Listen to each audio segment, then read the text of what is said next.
Welcome to the Non-Essential Podcast. I'm Steve Gibson. I'm Ben Matlock. And I don't know why we don't just record that, because I say it the exact same way every week. Well, I mean, we've talked about it for 45 episodes now, and we've never recorded it, so why start now? And honestly, that would just give me more shit I have to edit.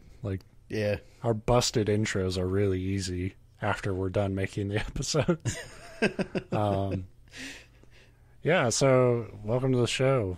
I don't remember what we talked about last week. I usually don't. But if you haven't listened to the show before, the Non-Essential Podcast is just a show where me and Steve get together every week and tell each other stories.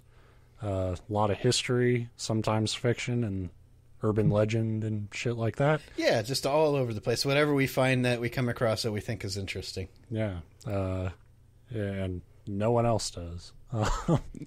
So...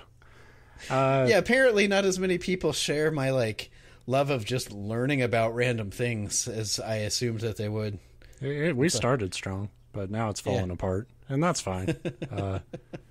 Yeah, you know,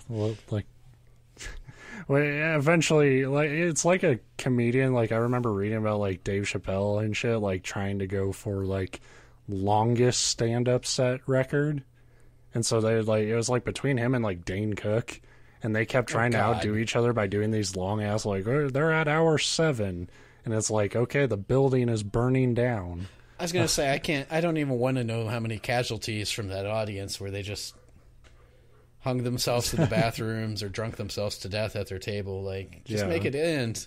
And not to say, I do find Dave Chappelle funny from time to time. Hilarious, but nobody's funny after 7 hours of of straight talking. And Dane Cook, I'd say he's not funny after 7 minutes. So it's... Oh, you're going to trash Dane Cook? Yeah. You think you got the clout for that after after this type of show? We'll start a good flame war. That'll get our numbers up. Yeah, no one... The fucking 20 years after the fact, when it was cool to be a Dane Cook hater. 2019, we're yeah, he ain't shit. Shit. But yeah, so this week, I tried going back to... It's weird. I tried to go to, what I'm usually known for, ghost shit on this show, but it ended up, kind of spinning around into kind of more your forte, which is, weird con man shit. There's a lot of overlap in those two worlds, by the way. Yeah, that's probably why our show is dead. It's turns out our stuff is all really just different ways to talk about the same aspect of human nature. So Kay's Cross is a haunted place in Kaysville, Utah. It obviously got its name because it was home to this large stone cross that was blown up in 1992. But the area still gets a lot of popularity both locally and nationally thanks to ghost hunting TV shows that are fascinated by the location. So you get the Ghost Adventures guys putting a pistol on the ruins and being pick it up and shoot me, asshole. EVP. That's if you don't watch Ghost Adventures, it's the best ghost show on television. I don't know if they're still running, but when there's a ghost show, I don't want to see people just stare at cameras. I want somebody this guy is you stab me with this Bowie knife, and that's how we'll prove ghosts exist. Well, and yeah, I mean, to his credit, that if it ever happens, it'll be the most amazing thing. It's not that I'm not saying man, I hope that guy dies, but if all of a sudden this knife just sliced him up on camera, you'd be like, holy shit, ghosts are real. The best moment in that show was he was in this area and he propped this axe up against a wall and then laid his head under it so that if the axe were to fall, it would land right on his face. And he was challenging the ghosts to push the axe into his face. Come on, ghost, we're just improper balance. So that's Ghost Adventures, this show brought to you by Travel Channel. So yeah, it's in its heyday. Kay's Cross was probably a pretty spooky site because it's in the middle of nowhere, surrounded by woods. The nearest kind of societal location to it is a local cemetery that you would cut through if you were like a kid, and deciding that you were going to spend your nights walking into this place where not much actually happened, but you're scared anyway. So there are a lot of legends about how the cross was originally built and for what purpose. The most famous legend was that some polygamist killed 7 of his wives and buried 6 of them around the cross, and then entombed the last one in the base of the cross while placing her heart in the center of it. Now, would that be the wife you like the most or the least? Love and hate are so connected. True. That's what I hear. But yeah, and then it said he hung himself from the cross as penance, which is like, you would think you would want penance after the first murder, not 7. But well, dog, don't argue with me. Yeah, it's my fucking neighbors. Yeah. Jerks. They're outside enjoying the nice weather instead of sitting inside patiently waiting for our podcast. Yeah, what the fuck? Before it was destroyed, gruesome curiosity seekers would go and drill holes into the cross to see if they could find the heart in the center of it or any human remains. Of course they didn't, and most of the other stories about the place don't have much fact behind them either. The most believable story about the cross, oddly enough, is that just some weird fucking farmer would chase trespassers off with a shotgun loaded with rock salt. So it's nothing supernatural, just some freak who really hated people being on his land. I get that. I'm kind of feeling that right now, honestly. Most of the legends about Kay's Cross go back to how everything was always explained by Satanists in the 1980s. People thought satanic cults were using the cross as an altar for sacrifices. Because somebody probably spray painted AC/DC on the side of it at some point. While there's no historic confirmation on the story behind the cross, the likely origin actually connects to a weirder story than any of these, just sort of fairy tale explanations. And the first clue to it was there was a K etched into the cross.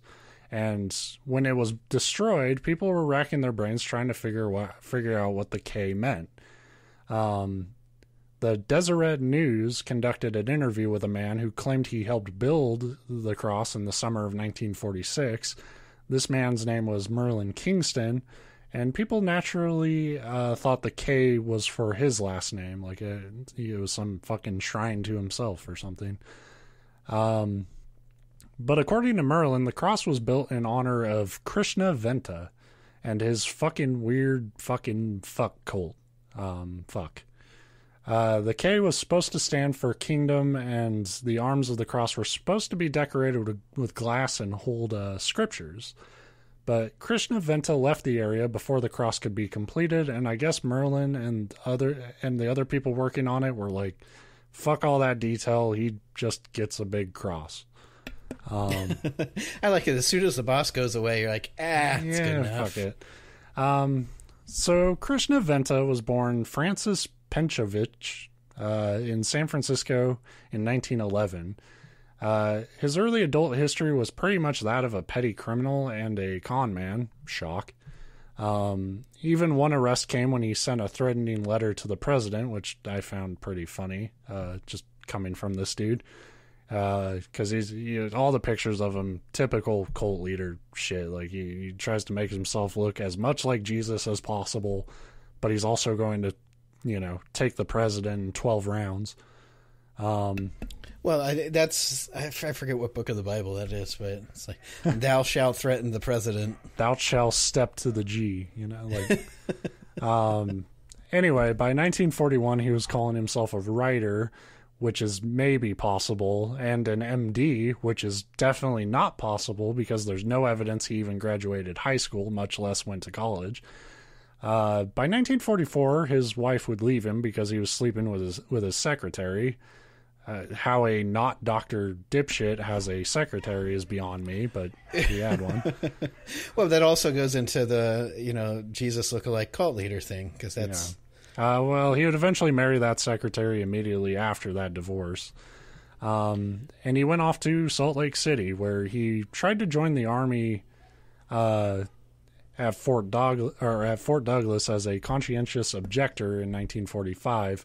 But that stint in the medical corps didn't last more than a year, so he went back into Salt Lake and started calling himself Krishna Venta, and was making money traveling as a lecture hall minister. He would do... My first question is, and I don't know if you know the answer to it, but like, how do you join an army as a conscientious objector? I thought the whole point of being an objector was to avoid having, well, not to avoid, but to be like, look, I'm not going to be part of the army for this reason. He was a doctor, you know. He had a moral obligation to heal people, even if he didn't agree with the war. But he wasn't a doctor, so that's actually not a true answer. But yeah, I assume that was the reasoning. It was probably just to find a way to do something. It seemed like this guy was really struggling with a route. Yeah, I mean, that's a place to get a bed and some meals and some money. Right. So he was, after that, he was traveling as a lecture hall minister. He would do his lectures for free and then offer private classes for $50 a person. So at least he was confident in the scam. Like, you know, the first one's free and then I'll fuck your wife, or whatever his plan was. So this business model appealed to the Kingston brothers, who Venta had met originally in the Army. And since, you know, his weird cult shit could get you money, sex, and influence, they decided they would have Venta do the lectures on their property, and they would build the cross and all that shit. But the Kingstons' part in the story is actually cut short because, like, you get the impression from them that they just sort of saw a scam to profit from. Venta, it's hard to say whether he actually believed in his shit, or at least believed he didn't need the Kingstons to make his shit work. So he legally changed his name to Krishna Venta in 1946 and left Utah, building his own following of eventually about 100 people, where they started the Wisdom, Knowledge, Faith, Love Fountain of the World cult in Box Canyon, California. I've said it before on the show, but cults have the dumbest fucking names. Yeah. I feel like that there's just this, it's like a book of Mad Libs for cults. Right. Like, they're not even thoughts. It's just like wisdom, love, hugs, and good. Fountain of love. It's like, what do you actually do? And if the Cult name is stuff. Yeah, and it's like, and the acronym WKFL, like, that's a radio station. Like, here on WKFL, we're licking the master's feet. So yeah, if you're in a cult and it has a dumb name like that, just remember, it's definitely not worth dying for. The moment it starts getting lethal, get the fuck out. But the fountain members themselves actually were said to be pretty peaceful and helpful people. They kept to themselves and they walked around barefoot wearing long robes, but they, went out of their way to help the people around them, whether they were a part of the fountain or not. Like if brush fires started, members would start helping firefighters as best they could. And they were friendly. They were willing to share what resources they had with anybody in need, despite how time-consuming and strenuous it was to keep the whole compound afloat. Disciples would come and go, and members would work long hours, while small bands would go out and try to recruit what Venta called the 144,000 elect, who he would call the chosen people. It's always a random number, and it's always way too many with cults. But it's not a random number; it's a divine number that came to them in a dream. Right? What chance does the devil and his 666 shit have if we have 144,000? Right.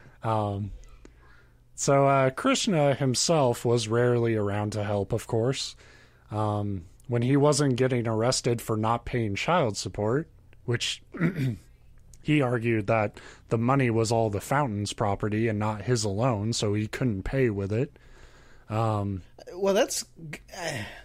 least that's the opposite of most like charismatic cult, money leaders, where it's like, oh, this church's money is mine to do whatever I want with. Well, that's what he told the court. Like, he actually was that big of a hypocrite about it. Shocked. Because like, when he wasn't getting arrested for that, he was always traveling to recruit in places he could coincidentally do the most gambling. And so he was in Vegas and shit. In fairness, Vegas is a great place to recruit cult members. I bet, because when you're both fucking broke on your ass, you can tell them like, "Hey, I heard of a better way where you can grow corn for me." Eternal wealth of the soul in the fountain of happy love. Right. Nest. And when he was around, he pretty much did nothing to actually help the compound. Instead, he would do these agonizingly long sermons where he basically put all of his tired, overworked followers on blast for not doing enough. So like any cult leader, he was just kind of an ungrateful, narcissistic ass. So, if Krishna Venta had any grand plans for his cult beyond what they were currently doing, that shit got shut down pretty abruptly in 1958. On December 10th, 2 former found members were sick of Venta's hypocrisy and shady shit he was doing with the cult's money, and were notably pissed when he started sleeping with their wives. It doesn't say in what order they got mad at. So this is also one of the reoccurring themes on our show, is that if no matter how shitty like a person in your plan is, it can always be unraveled by sleeping with other people's wives. Yeah, and it's always really weird to me that, like, I guess on some part of it they think they're unstoppable, but it's like, I would just not let that resentment, like, you're already like a creepy influencer fuck, so it's like, why are you going after like the taken women that can build resentment? And right. You just read a couple Shakespeare plays. Fuck, it'll tell you all the lessons you need to know. So these 2 guys were pissed about that, and like, I totally understand that anger. I do not understand their plan. It's a bad plan, and I'm gonna tell you why. So part A of this plan was to get Venta to confess to crimes while one of them taped the conversation with a recorder. They didn't actually think this would work, and they were right. Krishna would not admit to any wrongdoing to them, at least directly. There's no real casual, like, natural way to be like, "Hey, what's up, bro? So, I was playing basketball yesterday. Did you do any crimes while I was doing that?" Hey, man, me and Rick were just talking about embezzlement. You into that? So, like, they tried that, and when that wouldn't work, plan B was they would detonate a bag full of dynamite, blowing Krishna, themselves, and anybody nearby to shit. Well, that's... If we can't get you in a court of law... let's try this like cartoony tape a recorder to our chest. If that doesn't work, we'll explode everything. Hey, what's that round black cartoonish bomb behind your back? Like, it's like, what kind of plan is this? But it was their plan, and they went through with it. And Krishna died, and 7 other members died in the blast, including women and children. Which, it's shitty. And again, you don't... Totally unnecessary. Most cold death. Totally avoidable. What I never understood is, if it's like one of those, we're going to take him out and I don't care if I get taken out, why make sure you get taken out? Like, if you don't care, I would still try to just like get away with murder, and then if I get caught, be like, well, I was willing to die anyway. Like, why not even give yourself a chance to survive the plot? Like, it sounds to me like they mostly resented the whole cult itself and didn't care. Like, they just wanted to. Yeah, it's. I wish I knew. Like I said, all I know is this was a fucking terrible plan. I want to know how you get a second. Like, that sounds like a lone like murderer plan. Like, how do 2 people in the room? If we're sitting here, like, man, I really hate Dave. And you're like, yeah, me too. Let's try to get him arrested. And then if you're like, yeah, and if that doesn't work, let's blow ourselves up and take him and some children and women out, too. Well, it's once Dave fucks both of our wives, we have a bond. We're like soldiers at that point. And do you think, like, one of the two was, like, really, like, it was his plan and the other one was just, like, that much of a pushover? He's like, well, I guess. Like I said, I think it was more like, let's get this fucker, oorah, type shit. So now, wait. The other thing I gotta think: how do you sneak in a bag of dynamite and blow everybody? Like, did they put it on a birthday cake and make them look like candles? Like, because that would redeem it. It's still an awful thing to kill innocent women and children, but if you do it that way, I can at least give you some credit for like they bring it in on a giant cake. Like, we love that you fucked our wife and robbed us. Like, here's some candles that are unusually big for no reason whatsoever. What is, and I didn't break down the whole structure of the cult when I was researching this, but, obviously with the origins kind of being in Utah, like Krishna Venta had an attachment to a lot of like Mormon ideals and stuff. Yeah. So the idea of like wife swapping and stuff isn't that crazy.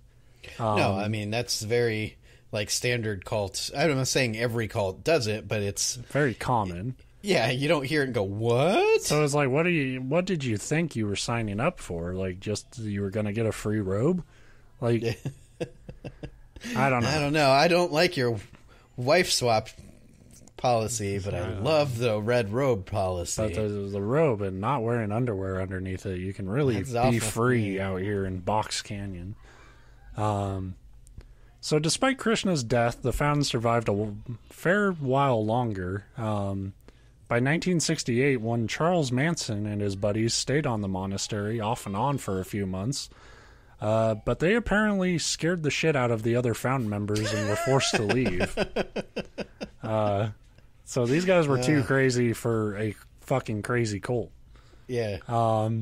Even though he never met Krishna, Manson latched on to a lot of his weird prophecies and in, typical Charles Manson fashion, manipulated and distorted them to be even more fucking weird and violent in his whole helter-skelter philosophy.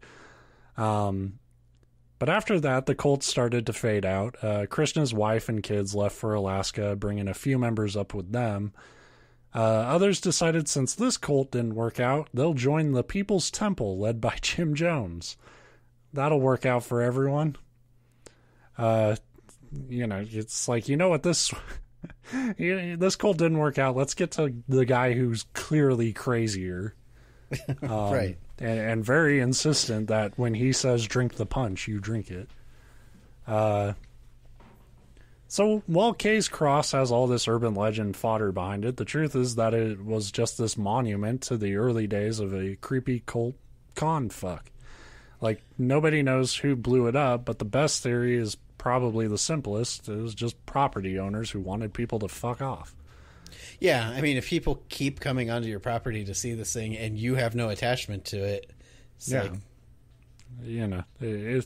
Or it was the ghost of the guys that blew up whatever his name, I can't pronounce it. I almost said Krishnikov, but that's a right. It's just Krishna or Venta. Yeah. Yeah, it was the ghost of his killers and reenacting their murder. But, well, I don't know why you would want to relive like the worst idea those guys literally had in their entire life. Like, they'll never have a chance to have a worse idea. Like I said, I just kind of wanted to wish I could go back and be in the room where they came up with these plans, because that is such a... You get two plans, and they're just...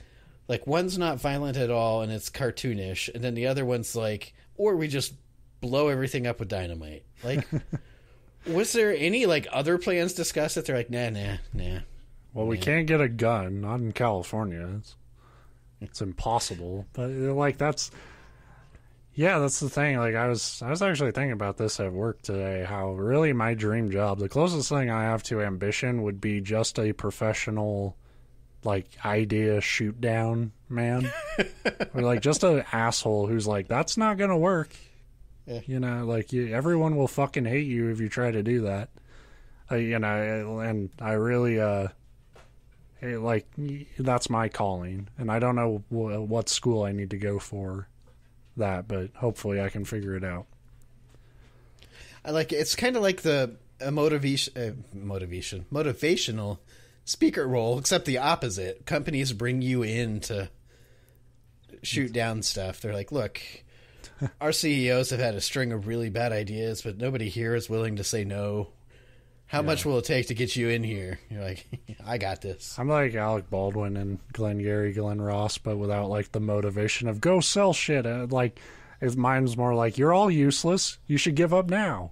Yeah. Like, well, see, your plan won't work because first off, it's stupid. And secondly, you're stupid. Yeah. This whole place is stupid. Who's coming with me? Who's coming with, who wants to make $1 million telling companies they don't know what the fuck they're doing? If anything else can be a fucking service, then I should be able to do that. But we just gave this $1 billion idea away on air. Yeah. Tony Robbins will happen across this episode of the podcast. You're like, damn, that's genius. I feel like my talents will rise me above the competition, though. I'm such a natural, like, dismissive, cynical fuck.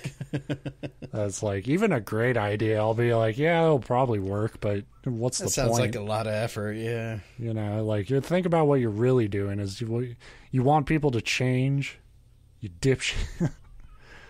But yeah, that's kind of the story of Kay's Cross. Again, not where I thought it was going when I started it, but interesting.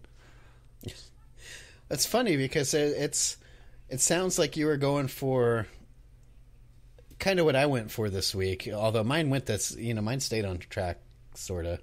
But I'm jumping ahead of myself.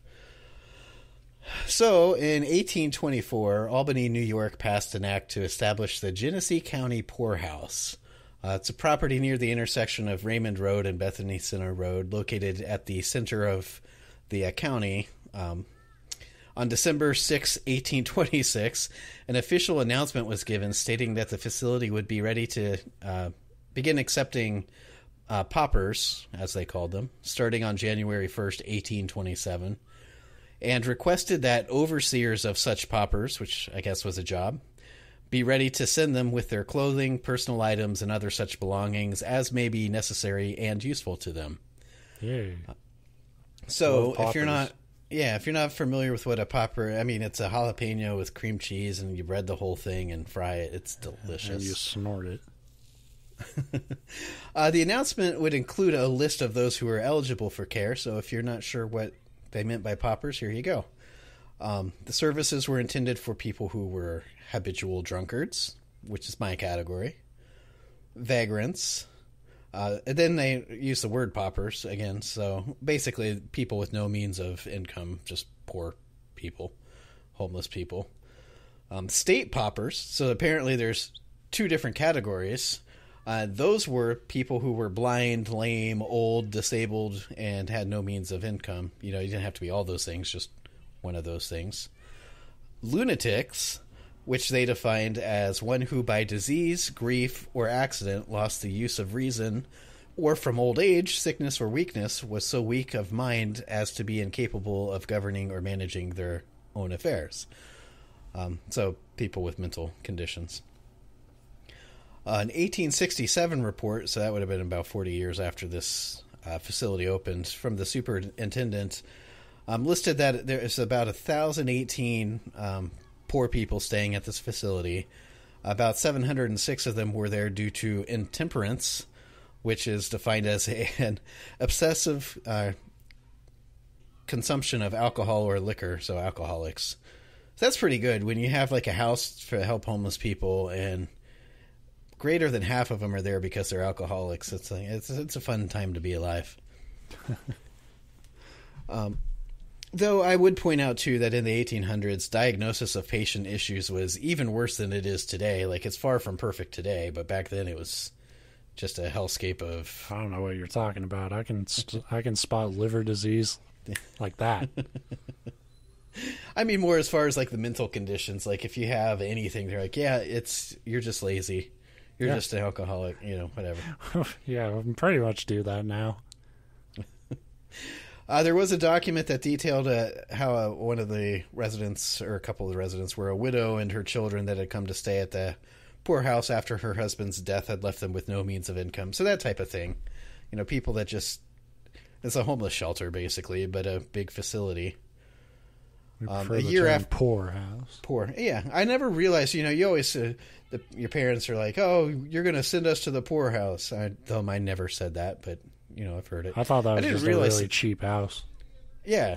I didn't realize that the poorhouse was an actual term for these places. Then again, I'm dumb as hell, so... True. Surprising I misunderstood something like that. A year after opening, a second stone building was built on the property to house residents with mental illness, which ranged in severity and temperament, as well as paupers guilty of misconduct, so criminals.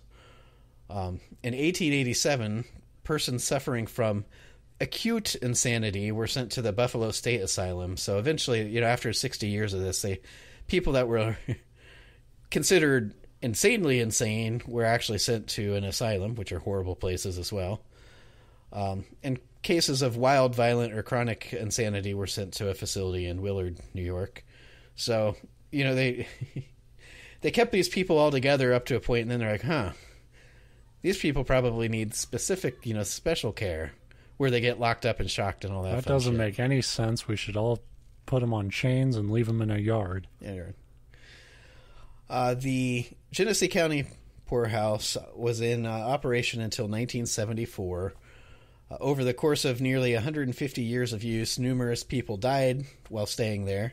The exact number is unclear, and while there are no records showing the names and locations of their burials, a good percentage of them were buried there on the property. Anybody that didn't have family to claim them or take care of them or make arrangements were just buried there on the site.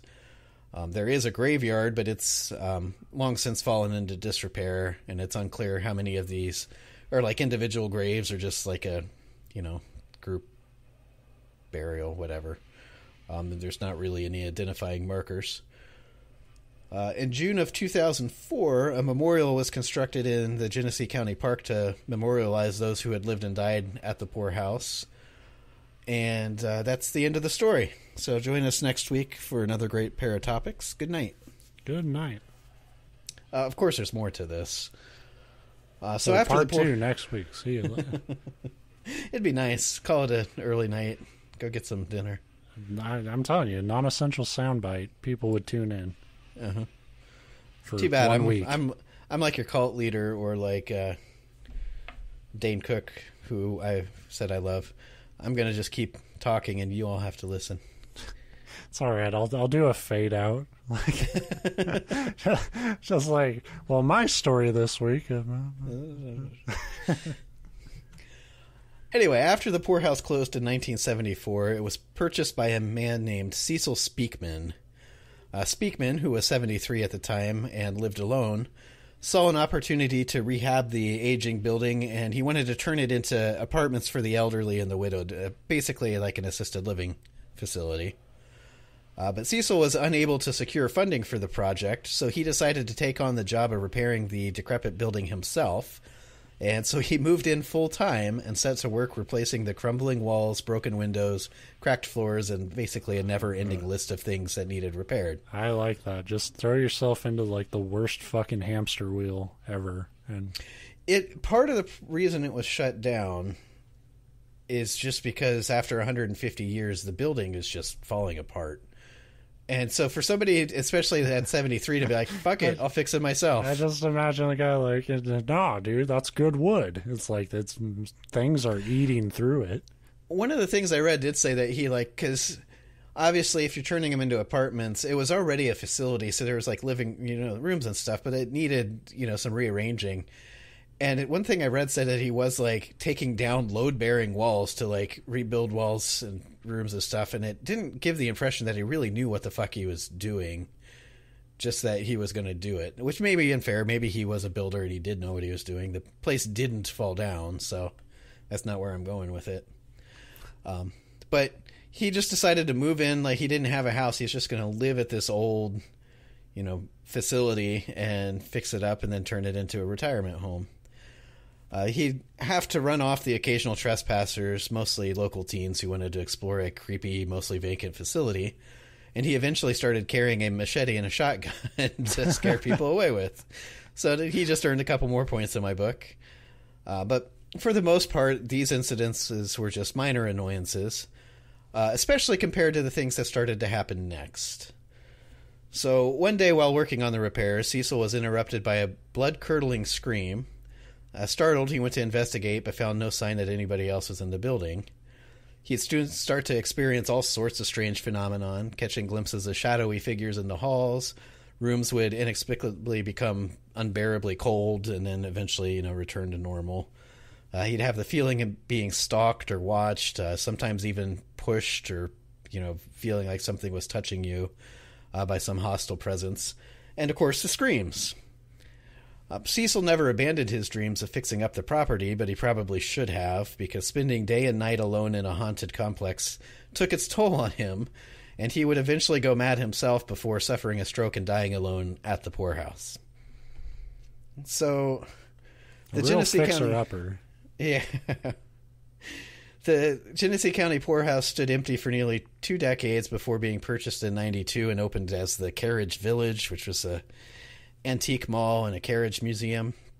By some accounts, the mall eventually closed after suffering from the continued hauntings. Or, it closed because it was an antique mall and carriage museum in a rundown old building, and those don't tend to be particularly profitable. I'm actually recording my audio from one such establishment. And I can confirm I'm the only one here. And if you play it backwards and jack the volume up and put all sorts of filters, you'll hear something say, "I want Cheez-Its." You'll hear the ghost of Jack the Popper. In 2009, the facility was purchased by paranormal investigators and ghost aficionados, Sharon and Jerry Cole. I think I'm saying that, Coyle, maybe. They renamed the facility, christening it the Rolling Hills Asylum, which admittedly is a way more marketable ghost to the ghost hunting crowd than Genesee County. I just want to say I am also a ghost aficionado, so that makes us colleagues. So. That was my term. I doubt they call themselves that, but I kind of hope they do. I hope it's on their business cards. Aficionado is a great fucking word, though. It's like a roller coaster for your tongue. Especially when you put it after something like ghost or cheat, like something random and... It's like it's something a YouTuber would be. I'm like a guy who's like YouTube channel just reviews porn. Like I'm a porn aficionado.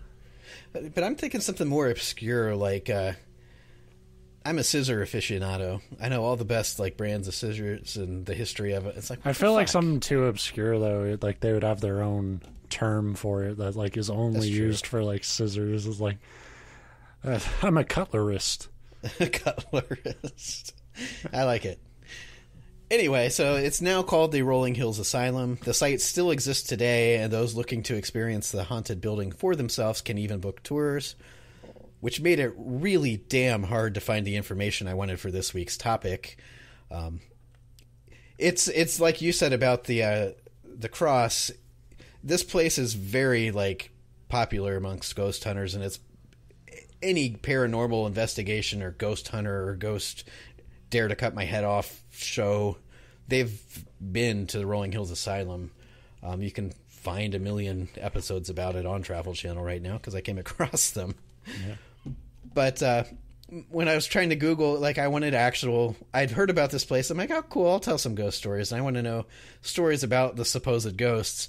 And like if you Google it, you just find like 1,000 pages that are like, come to the Rolling Hills Asylum, or a blog post like, we went there and this is what we felt, cold present. I don't want that bullshit. Yeah. I want the real ghost stories, damn it. I want the real, not real stories. I want to... That's the thing, though, is like all the stories people will have from these tours and shit is always like, I heard a thing creak and I felt a presence. Like, I feel a presence all the time. It's because I'm fucking paranoid and crazy, and so are you. Right.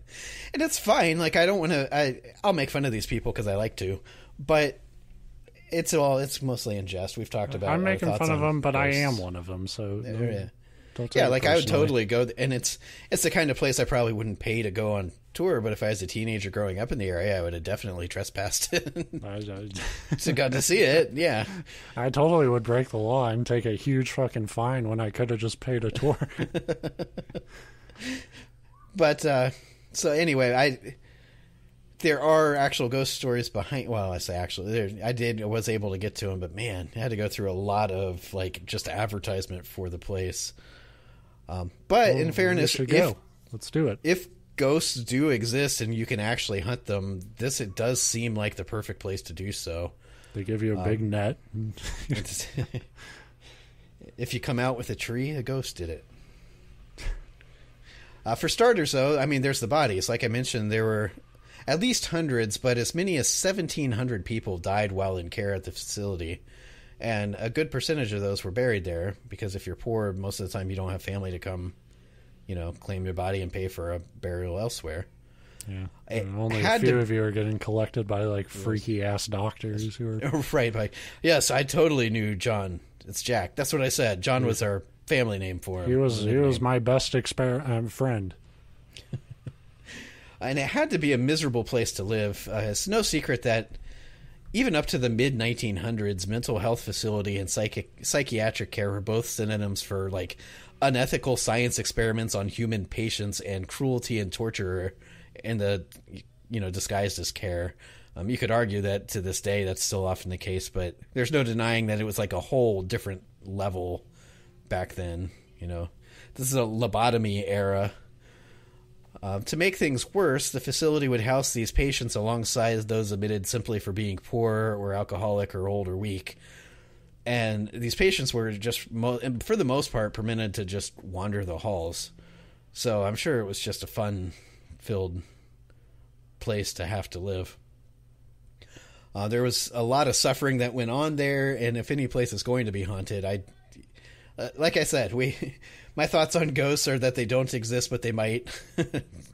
And if they might, this would be a place to, like, start checking it out. Thanks to the tireless work of today's paranormal investigators, there's been a number of memorable spirits that are known to walk these dark halls. I'm always curious, like, how they come up with these backstories. They're like, oh, there's this one ghost, and this is who he was. It's like, how? What? But whatever. That's the fun part. So that's what I'm getting to. That's Rickety Johnny. He's.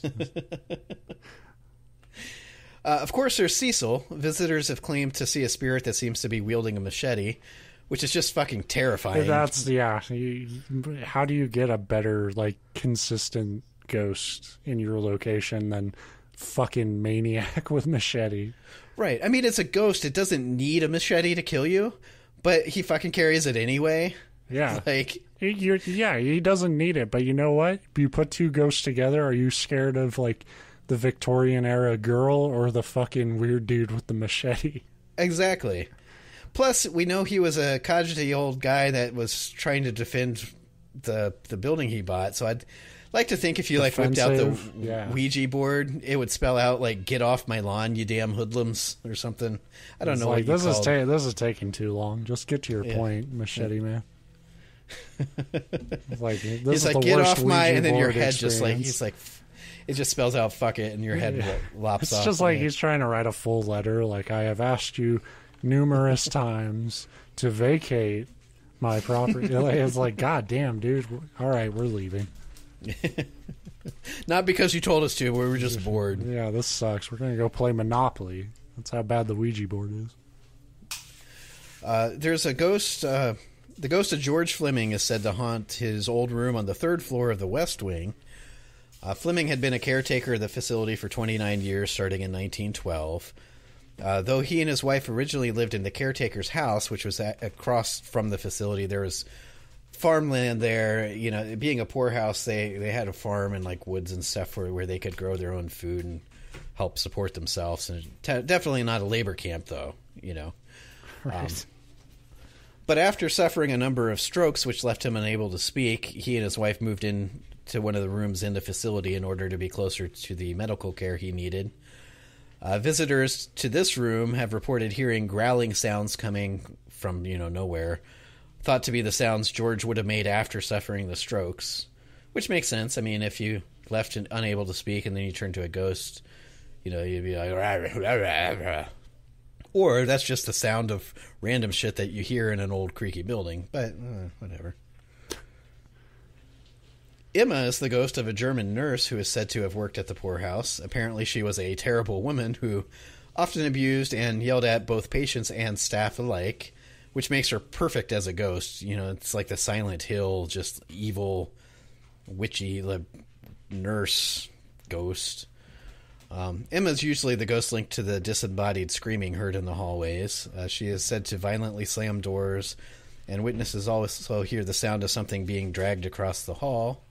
I don't know what that has to do with the nurse, but whatever. I was just thinking, like, how great it would be if, like, these tours, like, they gave you a machete before going in.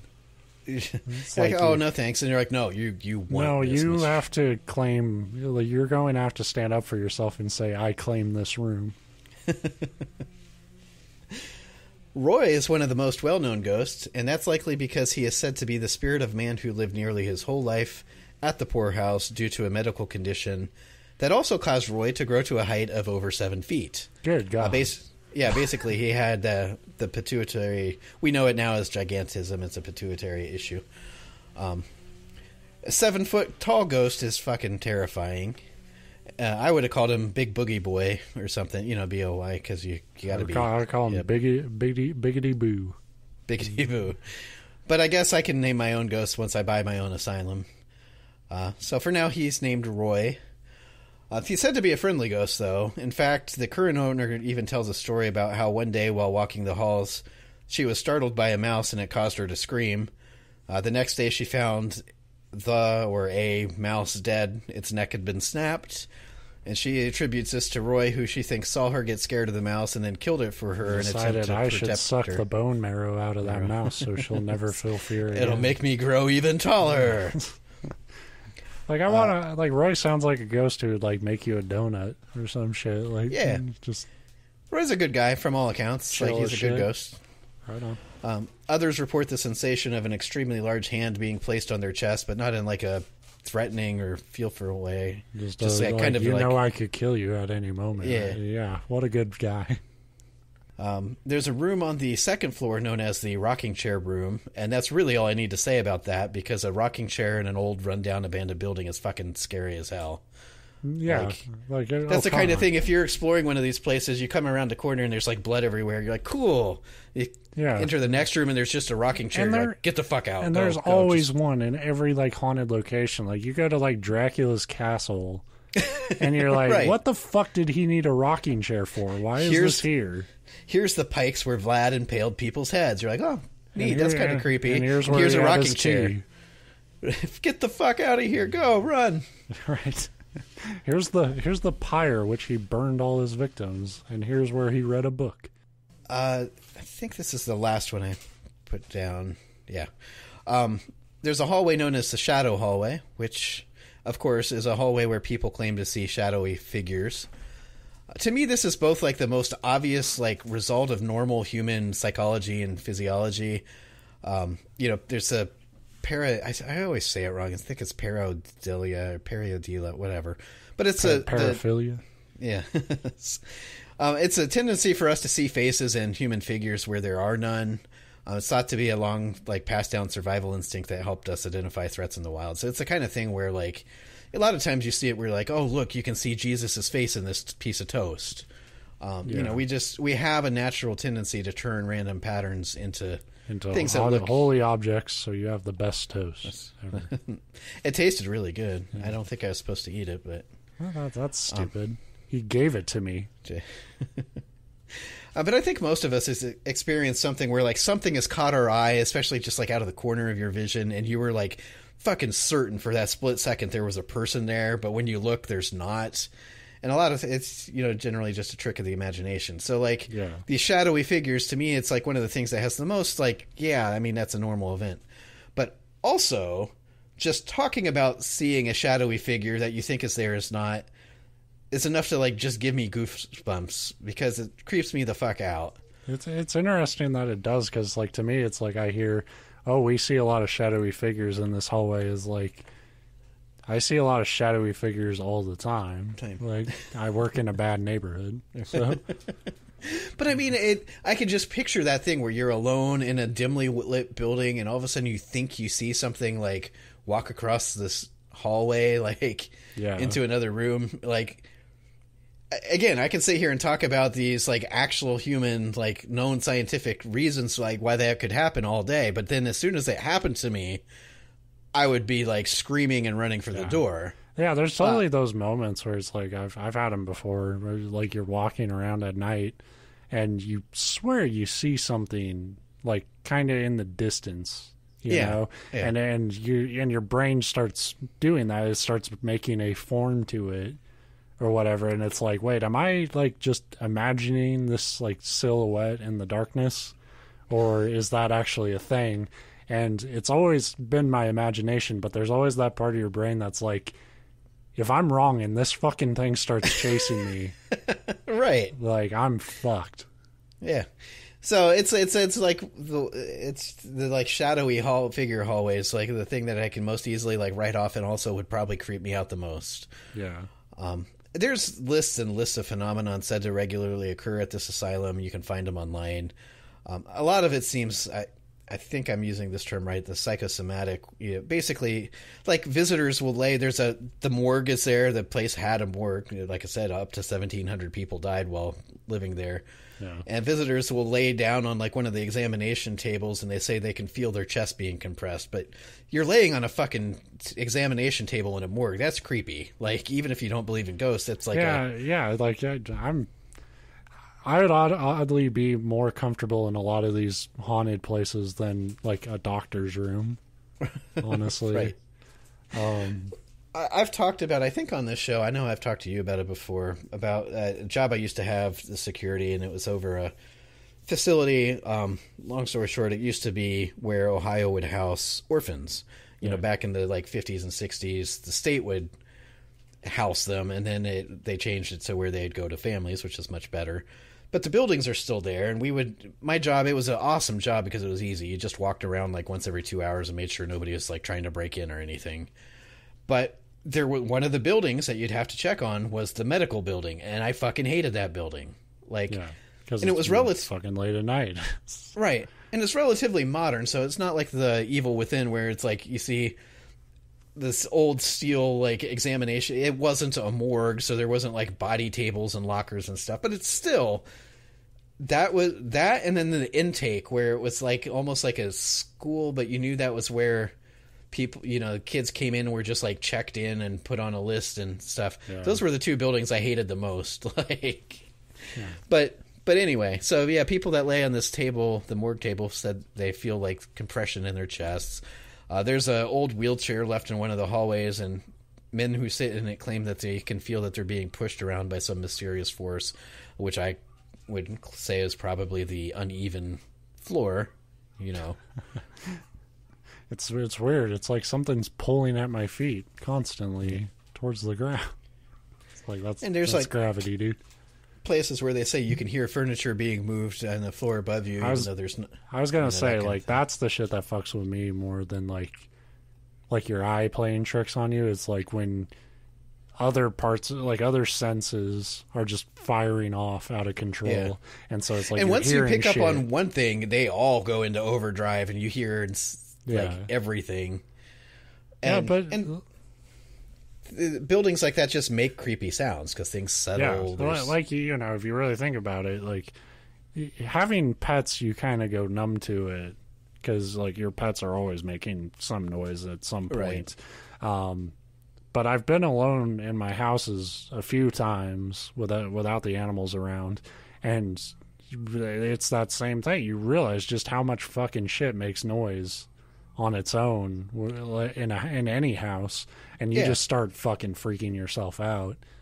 But I like these stories. I like hearing about these haunted locations. Like I think I'm just like building up. Like I can't wait for my midlife crisis, because I know I'm gonna just like take any money I have and I'm gonna just go to like all these places and then come back and be like, wow, I'm broke and I wasted all that money to be like shit. To feel my chest get funny. But that's what I mean. Most of the, like I said, you can find blogs, you find lists that say, oh, these are phenomenons that go way back, or these are what they say. And again, keep in mind, it's currently owned by quote unquote paranormal investigators. Yeah. And so I think a lot of this, and it gets visited by people who are visiting it to see ghosts. So stuff like that. Here's a great example. Is a lot of people have reported hearing or like recording on that. EVP is the dumbest thing in the world to me. If you're not familiar with it, it's where you record like white noise. You don't talk. You just record the ambient noise in the room, or sometimes you'll talk and then record the silence. Such a high staticky frequency. Yeah, and half the time you're like, oh, if we boost the signal and reverse it, it's like, well, shit. And again, it's the audio version of that phenomenon I was talking about seeing faces. If you're listening that's why they're like, oh, somebody clearly says, I want to cheese it. It's like, that makes no fucking sense. Like, why would Missy it go say Elliott that? has been doing this shit for years. All right. Right. She can get static to say whatever the fuck it wants. But where I sing a lot of these things, I would write off as people just seeing and hearing what they want. There's been a lot of people that have reported hearing or even recording the sound of cracking electricity, what you would expect with electroshock therapy, which is an image that a lot of us conjure when we talk about mental health, especially, like I say, back in these times when people were basically just prodded and experimented on because we had no fucking clue what was going on in their brains. Let's see how this lazy person reacts to a bear trap being placed around their head. Right. So if you're thinking like, oh, this horrible asylum, which it was never called an asylum until 2009, it would be, obviously you say, oh man, I can hear the people being tortured by these electric shocks. However, there's no evidence that they ever conducted electroshock therapy at this facility. It was not that kind of, it was basically a home, like I said, a shelter. And I'm sure there were things that Christmas here. They did. One of the rooms is the Christmas room. That's the haunting there. They said children are said to haunt that. Fucking of course. Yeah. So that's what I mean. I mean, I wanted to pick out these ones that are like the Roy that have an actual name and some story behind them, but there's just an endless list of generic ghost phenomenon that are attributed to this place, and it makes sense if you believe in this stuff. And I say that like it could be real. I'm not the expert on anything in life, let alone ghosts and paranormal stuff. I don't believe in it. And like I said, that doesn't stop us from being aficionados. Well, like I said, if I don't believe in it, but if you said, okay, Steve, go spend the night there by yourself, I guarantee I'd get creeped out. I could probably do it. Yeah, but I would jump at the chance, but I would also get very scared. Right. Well, what I would do is be like, this is so fucking creepy. I'm just gonna like get drunk and pass out. I would periscope like the entire thing and just. And it would just be me, like, what's that? What's that? That's true. If you're live streaming it, you're safe because, again, in the history of humankind, we've never seen somebody else get killed by a ghost. Right. But you can't just record it because that's Blair Witch shit, where you die and they find the camera. But then that's the other thing is like, what if you end up being the one example? So it's like they watch live on Periscope while the life gets sucked out of you like the mummy, and you're just shriveled up at the end. I'd say that it sucks, but then you at least get to be the person in human history that proved ghosts exist. But what my luck is that would happen, and then it would still get written off. They'd be like, oh, that's a natural phenomenon. Yeah, it's like, nah, he was just too weak for the wind, the common life-sucking science wind that always blows through windows at this time. Or you'd get killed by a ghost that just pushes you off a ledge, so everybody's like, see, it wasn't a ghost, he just tripped. So, yeah, I don't know. Like I say, I don't believe in it, but it would be creepy. I'll give you that. I'm not saying I'll walk in there and be like Mr. Macho, like, yeah... That doesn't bother me. Yeah. So, Rolling Hills Asylum. Well, we're going. So, yeah. Pack your bags. Bring your crazy crabs. We're going to the asylum. Yeah. So, that's the show this week. We'll have another show next week, I guess. We keep doing it. So, yeah. You said with disappointment. No, I was just going to say, well, if one day we'll just disappear without any fanfare, but that'll be the day a new game comes out that we decide, like, well, let's just stream it for a while, and then how the last one ended. That's right. But we got to at least make it to episode 50 because that's our special creepypasta. That's kind of my thing. That's the, we do that. Anything else after that, icing on the cake. Yeah. So, cheese on the pizza. Yeah, that's not a saying, but I want to make a one. Yeah. But I had a dream about this is completely not our forte, but if we're recording, we might as well ramble. But I had a dream about making a pizza out of you make the crust out of biscuit dough, and then you top it with sausage gravy, so it's a biscuit and gravy pizza. Oh, fuck yeah, I'm on board. And I was like, that's a fucking really good idea. I really want to do it now. If you stay till the end, there's your treat for you. A little kitchen tip with Ben. Yeah, I think I'm going to have to run to the grocery store and try something different for dinner. Yeah. Something so fucking unhealthy and it might not work. Hey, you don't get anywhere if you don't try. Yeah, that's exactly right. We'll be back next week. I can't promise I'll have any more good ideas, but there's one for you. See you later. Toodaloo. I hate that word. It's stupid.